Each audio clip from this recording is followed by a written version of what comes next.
Chamar Maria Bonita de feminista seria um completo exagero. Dizer que o cangaço beneficiou as mulheres é pior ainda. A liberdade feminina dentro e fora do cangaço, nesse período histórico, era ínfima. E um simples corte de cabelo poderia fazer com que a sua face fosse marcada a ferro, assim como fazem com os bois, com as iniciais de um certo cangaceiro. Meu nome é Tawane Rocha, seja muito bem-vindo ao meu canal. E agora eu quero falar um pouco sobre a violência que as mulheres sofriam na época do cangaço, em os locais que o cangaço existiu. Isso é um tema pouquíssimo falado, então eu peço para você, humildemente, que você curta esse vídeo, compartilhe esse vídeo, se inscreva aqui no canal, porque aqui tem muito conteúdo de história, principalmente falando daquilo que poucas pessoas falam ou têm medo de falar. O cangaço é um dos movimentos mais controversos da história do Brasil. Existem dois grupos que classificam os cangaceiros. Um grupo que fala que eles eram uma luta muito clara social, que tinha um direcionamento político claro, e existe um outro grupo que fala que era um grupo de bandidos como qualquer outro, que visava ter o seu próprio lucro e para isso faziam o que era necessário. Eu, Tawane, tenho sempre dificuldade de ir para um lado ou para o outro. É possível você extrair pontos de um como de outro. Mas aí você tem a sua própria opinião, se quiser comentar aqui é muito bem-vindo. Mas o ponto que eu quero falar aqui é da violência contra as mulheres. Vamos lá falar de cada um dos pontos pra você ver que não era baba não era fácil não. Eu não gostaria de ser mulher nessa época, com toda certeza. Para a mulher adúltera, por exemplo, existia uma punição. Punição é essa que era apoiada, inclusive, por Maria Bonita e por outras mulheres também. A punição para a mulher adúltera era nada mais, nada menos do que morte. A acabar com a vida dessa mulher 100%. Não dá pra fazer menos que isso, né? 100% dessa mulher. O caso para ilustrar essa violência é o caso de Zé Baiano com a sua esposa Lídia. Lídia teria tido um caso com Bem-te-vi e o outro cangaceiro Coqueiro havia visto. Coqueiro não teve dúvidas e contou para Zé Baiano. Lídia admitiu a traição e Coqueiro foi morto por Lampião, porque Lampião odiava os tais dos X9. Bem-te-vi fugiu e Lídia implorou clemência para Lampião. Ambos se abstiveram. E aí Zé Baiano fez a seguinte coisa: deixou a mulher enrolada, amarrada em um umbuzeiro, uma planta. E no outro dia, ele acabou com a vida da mulher a pauladas. E assim, não ache que Zé Baiano foi, nossa, ele, coitado, né? Ele foi traído e aí ele agiu com o coração. Se você acha isso, você é um bosta. Mas não era, o cara ele era muito sádico, esse tal de Zé Baiano. Era ele que marcava as mulheres com as suas iniciais, né? JB, José Baiano, se ele as visse de cabelo curto e de saia curta, vestido curto.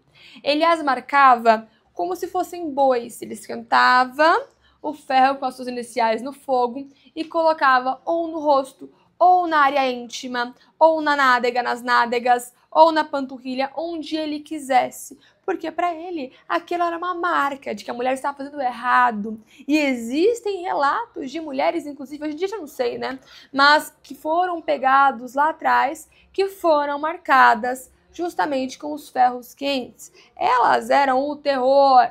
Ele era o terror das mulheres. Mas você pode falar, Tawane, mas existiam cangaceiras lá dentro. Elas tinham a sua liberdade.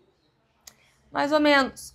Maria Bonita tinha uma grande liberdade, quando falamos ali do bando de Lampião, uma grande liberdade porque ela era a esposa de Lampião, né? Ela podia pegar em armas, ela tinha o cabelo curto, ela fazia muitas coisas do que bem entendia ali.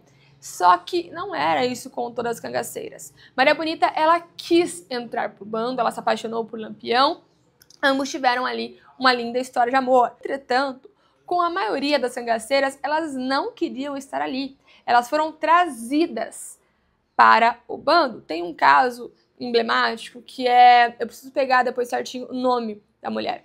Mas ela tinha menos de 18 anos e ela foi abusada por um dos cangaceiros. jovem, tá? E aí ela foi obrigada a entrar no bando. E, inclusive, ela estava presente quando o bando foi destruído. Naquele caso emblemático na qual ele foi destruído. Ele disse que se eu não fosse, ele me carregaria de qualquer maneira, senão ele entrava lá na cidade. Aí eu pensei assim, acontecer uma coisa pior com a minha família, com meus irmãos, né, que nós éramos em 8, né, e morrer, aí vai eu. Com 14 aninhos? 14 anos. E quando é que foi que o Zé Sereno, a partir desse dia, como é que ele casou com você? Como é que começou o namoro, como é que começou a namorar? Foi uma coisa, de repente, forçada?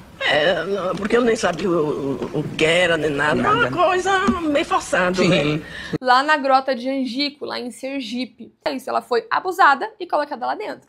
Assim como outras cangaceiras também foram obrigadas a estarem lá dentro. Mulheres portavam e manuseavam as armas, mas com exceção de Dadá, elas não podiam atuar em combate. E isso era tarefa dos homens. Mas não dá pra dizer que elas não tinham uma certa liberdade dentro do bando. Inclusive, os papéis de gênero no bando eram um pouco diferentes do que fora dele. Então, não tinha a obrigação da mulher cozinhar, da mulher limpar. Não tinha isso. Isso era feito ali, de certa forma, no coletivo. Existe um outro tipo de violência muito pesado também dos cangaceiros, que eram duas coisas. A primeira violência era cobrir a fêmea, que nada mais era do que a mulher sozinha.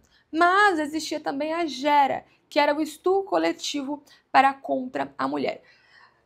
Eu poderia falar só isso, e aí seria um exemplo lindo de violência contra a mulher, porque aí, né, gente, vai no ponto mais fraco. Aqui, trazendo um caso mais real de tudo, a avó do meu marido, ela é de Sergipe, de Lagarto. E ela nasceu numa época que, quando ela era pequenininha, ela ouviu falar bastante de Lampião. Porque hoje em dia ela tem quase 100 anos. Então, ela ouviu falar bastante de Lampião. Acho que ela nasceu nos anos 30, se eu não me engano. Então, ela ouviu falar bastante dele quando era pequena. E ela conta o medo que as pessoas tinham de Lampião. O medo que ela tinha, que colocavam nela também. Ela nasceu numa cidade muito pequena. Então, assim, existiu pessoas que se beneficiaram com o Lampião e o respeitaram.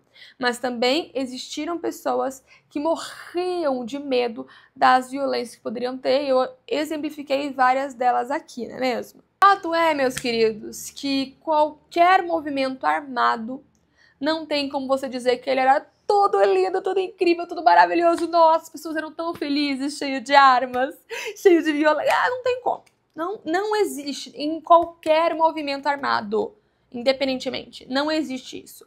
Vai haver violência de forma muito hostil em algum ponto. Não quer dizer que em outros houveram pontos positivos. Consegue entender? E com esse não seria diferente. As mulheres foram violentadas, muitas foram violentadas, outras não, mas não dá pra deixar de dizer que houveram essas violências. E aí você me fala, tá, Tawane, mas, poxa, após a morte de Lampião, de Maria Bonita e tal, teve uma coisa de dizer tanto que eles eram ótimos, que eram 100% bons e tudo mais. A gente tem que começar que Maria Bonita nem era Maria Bonita antes da morte dela. Ela não era chamada de Maria Bonita antes. Ela era chamada pelo nome dela. O nome de Maria Bonita e o relacionamento entre Lampião e Maria Bonita, ele vem depois, com filmes, novelas, livros. Que aí a imagem de ambos é exaustivamente trabalhada e é super entendível. Super entendível. Mas quando nós tocamos na história, a gente tem que falar de todos os pontos. Não é mesmo? Se você falar, por exemplo, da história de Henrique VIII e todas as suas esposas, é muito comum falar que todas elas eram incríveis e maravilhosas e ele era um crápula. Ele era um crápula. Mas todas elas tinham seus pontos bons e negativos. Existe a parte que a arte coloca, que é essa parte mais melodiosa da história. E é totalmente comum de ser feito. Quando falamos de Júlio César e Cleópatra, colocamos Cleópatra como uma mulher maravilhosa, incrível. Ela foi maravilhosa e incrível, mas ela foi má também em outros pontos. E assim é a verdadeira história. Um beijo e até mais. Tchau, tchau!